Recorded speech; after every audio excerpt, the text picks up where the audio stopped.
as I promised in my last video that I'm gonna conduct some of the problems which are related to descriptive analytics.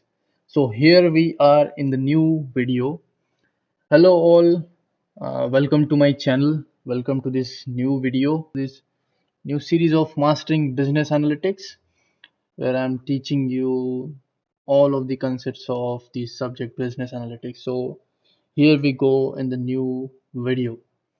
As I told you previously, what we learned was mean, median, mode, then quartile, percentile, and frequency as well. And there was coefficient of variation, variance, and standard deviation. These were the things which I taught you previously. But right now, I'm going to take some problems related to all these concepts, some little problems which will give you a clear understanding about what these things mean and how it works in the field of business analytics. At the same time, it will give you a clear idea on how to solve business related problems which will come to you in the future. So here we go with the first concept, the sample mean. Okay, as in this image you can see we have some numbers. So let's take this as an example: 46, 54, 42, 46, and 32. Now we have to find the mean. We have to calculate the mean of this series. So to calculate mean, the first thing which we have to do is to get the number of samples, to know the number of samples. So in this case, we have 1, 2, 3, 4, 5. 5 number of samples. Alright. The second step is to calculate mean. So the formula for mean is summation of xi divided by n.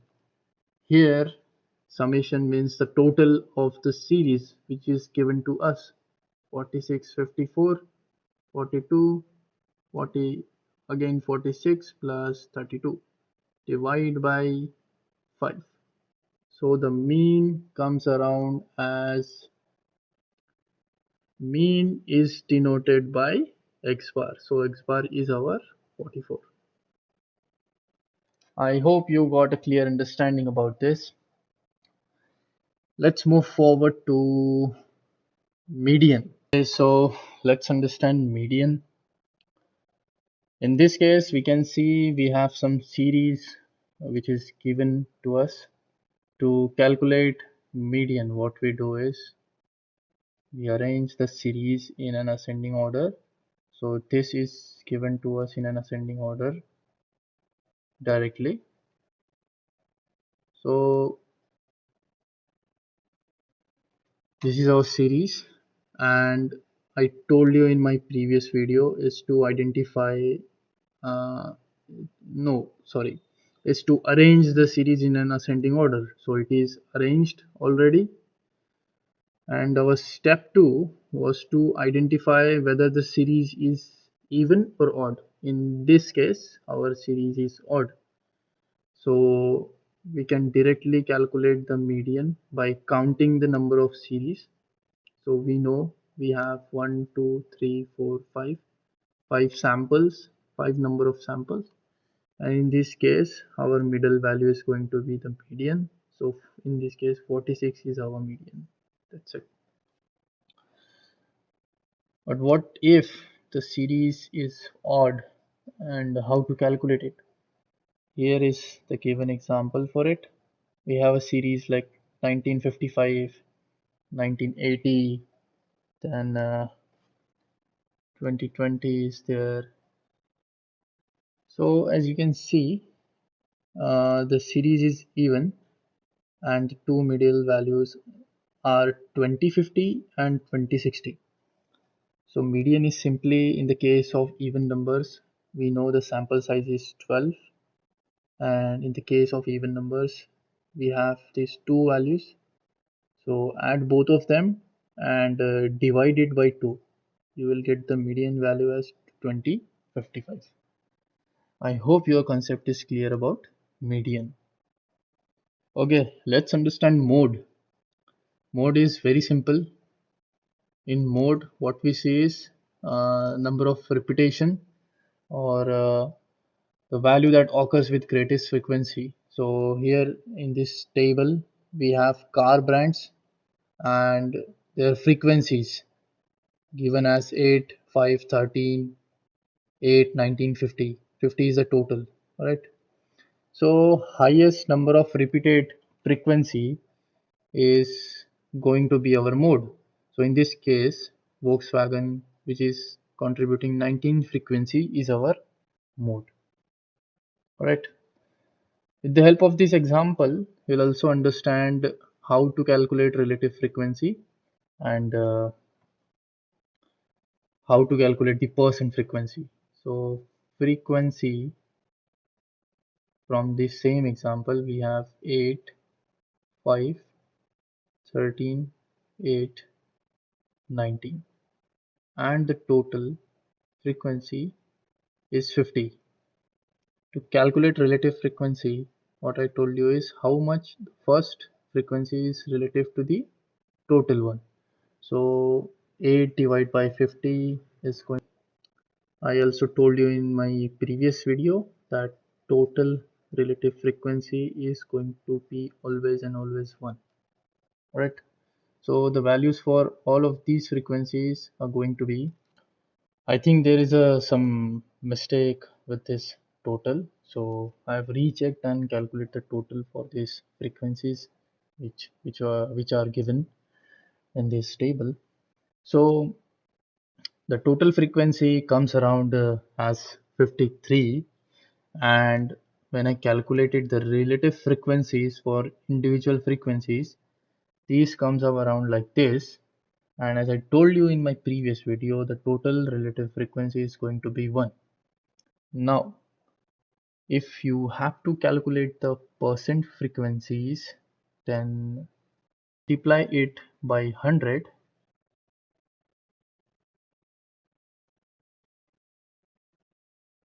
So this will give you the percent frequency.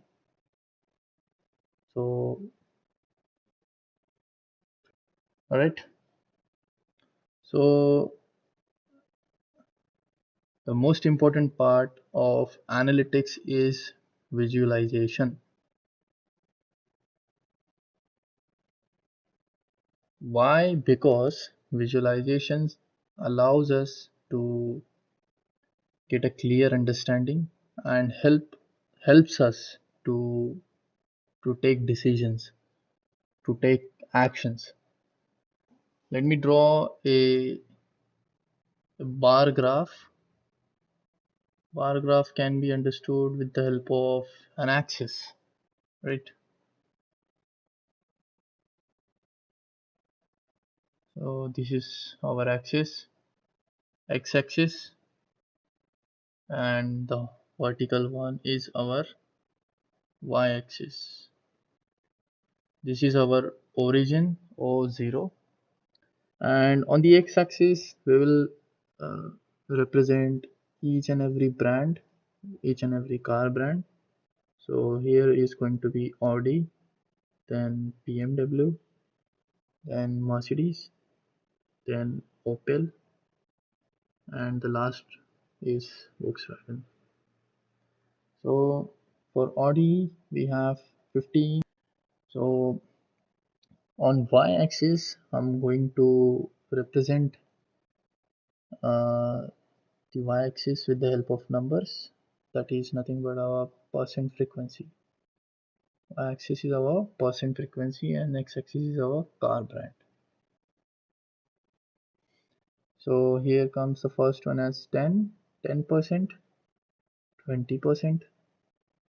30%, and this is as 40%.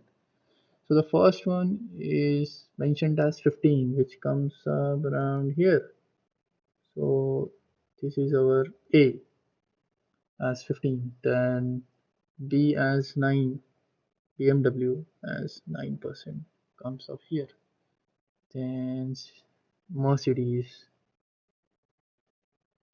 24, then again 15 Opel, and last but not the least our Volkswagen, which is 35.8, somewhere around here. Alright,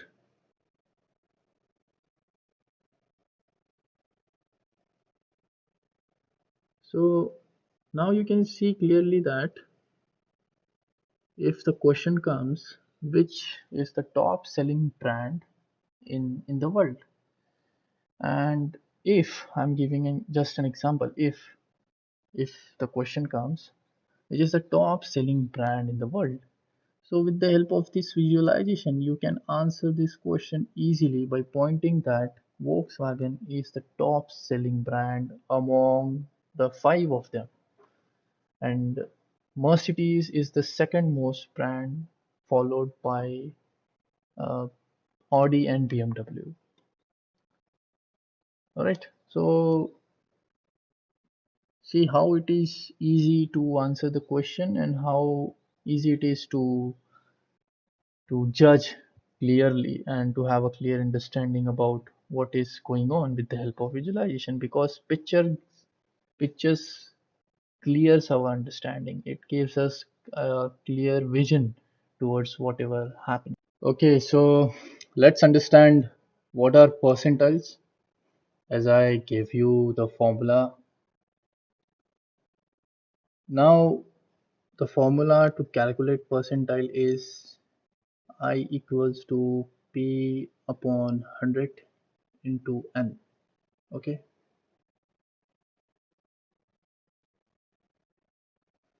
so we have a series of numbers arranged like this, and in this case, uh, like in this case, they are asking us what is the 85th percentile. So let's calculate this. I is equals to P, which is percentile, which is 85 upon 100 into N. N is our sample, total sample size. So total sample size is 12. So which comes around 10.2. Now we need to know exactly what is the value for 85th percentile.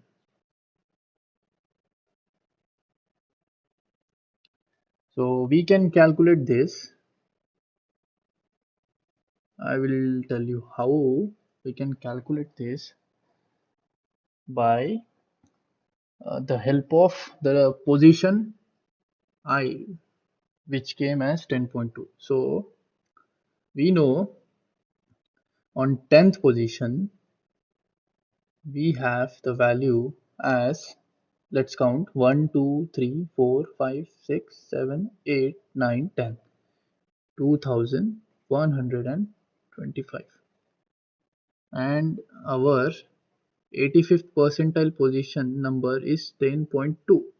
So we know on 10th we have 2125, but what about this remaining zero point 0.2? So that we have to calculate. So 2125 plus 0.2, the remaining 0.2 will be multiplied with the summation or the subtraction of preceding, that is 11th position number, 11th position value 2165, and subtracted by 2125. This will give us the answer as 2133. I hope you must have understood this little and easiest concept. Let me explain it to you again. So what I told you is we calculated we wanted to know the value of 85th percentile. For the value, of 85th percentile, we have to make sure where the sample point comes for 85th percentile. So as we calculated, the sample point or the sample position comes around 10.2. All right. Now we have to know the value for 85th percentile. So 85th percentile shows us or gives us the sample position as 10.2, and we know the 10th position, but we have to calculate the remaining point 20th position after the 10th position. So the point 20th position can be calculated as 0.2 into the next position, the next value of the series of 10th position minus the value of 10th position. So we can write the formula for calculating the value of percentile as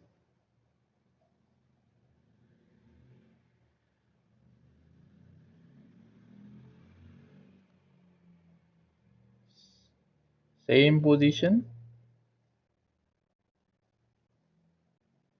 plus x is the point position into next position value minus same position value.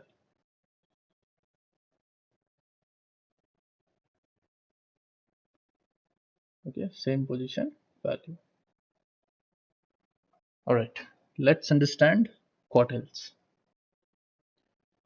Okay, so in the last video, I told you about quartiles, and I also told you to remember the values for Q1, Q2, and Q3. So the values for Q1, Q2, and Q3 are 25%, 50%, and 75%.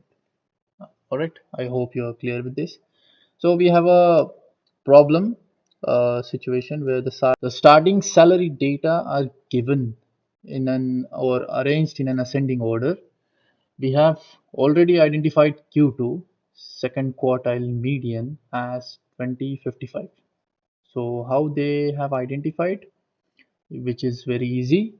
So in this series, let's count the number, the the type of series. So for 1, 2, 3, 4, 5, 6, 7, 8, 9, 10, 11, 12. So the series is of even type. Alright.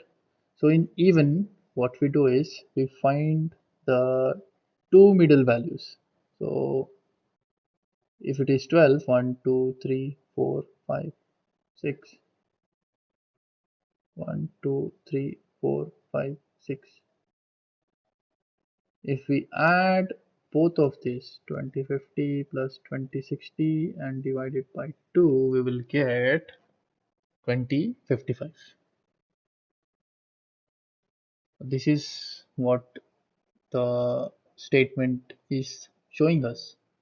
The median is 2055, and we know now how we have calculated it.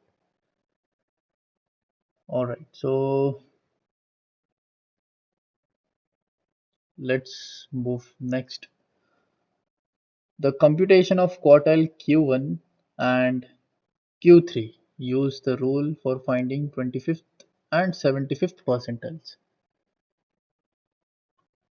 So we know in this case our value for Q2 is 2055. Now we have to calculate Q1 and Q3. Okay, so Q1 is mentioned as P is equals to 25th. So Q1 is equals to I is equals to P by 100 into N. In this case, 25th is equals to 25 by 100 into 12, which is 3. So our third position, which is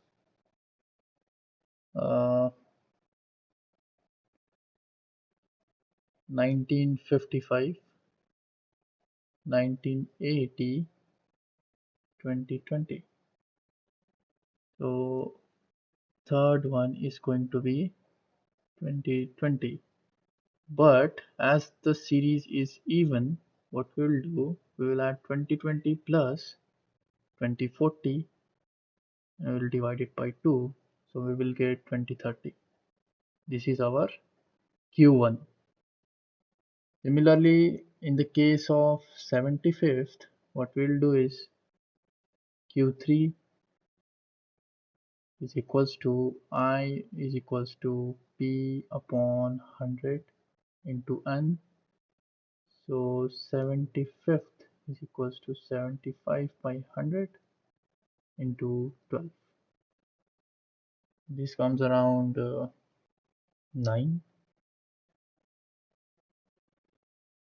So in the ninth position we have value as 2075, but as I told you, our series is of even numbers, so we're gonna add 2075 plus 2125 and we will divide it by 2. We will get the answer as 2100. Okay, now what we will do is we will visualize the whole section. I told you it is very easy to visualize quartiles with the help of box plots. So we'll draw a box plot.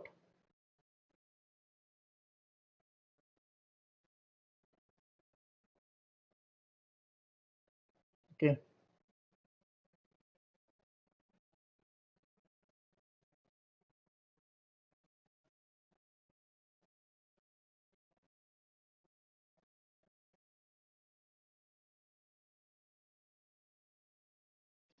this is our box plot,